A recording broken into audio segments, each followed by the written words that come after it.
Friends, இன்றைக்கி சாமை அரிசி வாழைப்பூ பொங்கல் எப்படி செய்யலான்னு சொல்லிட்டு பார்க்கலாம் வாங்க.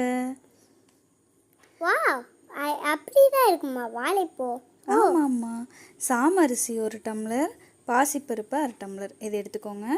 குட்டி குட்டியாக வாழைப்பூவை நறுக்கிக்கலாம், அதையும் இதோடு சேர்த்துக்கலாம். 5 டம்ளர் தண்ணி ஊற்றிருக்கேன்.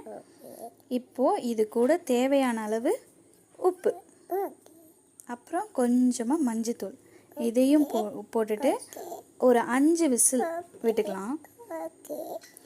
இப்போது கருவேப்பிலை, இஞ்சி வேணுங்கிறவங்க இஞ்சி, அப்புறம் மிளகு, ஜீரகம், முந்திரி, பச்சை மிளகாய் இது எல்லாத்தையும் நெய்யில் வறுத்து இதை பொங்கல் விசில் விட்டு எடுத்தோம் இல்லையா, அதோடு இதை சேர்த்துக்கலாம்.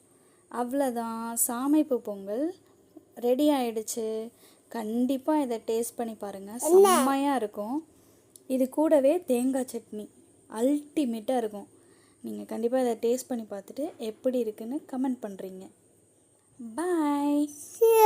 பாய். நீங்கள் நாளைக்கு பண்ணி பாருங்கள், நல்லாயிருக்கும், டேஸ்ட்டாக இருக்கும். உப்புலாம் போடாதீங்க. கண்டிப்பாக சப்ஸ்கிரைப் பண்ணிடுங்க. கண்டிப்பாக சப்ஸ்கிரைப் பண்ணுங்க. பாய். See you then. Bye.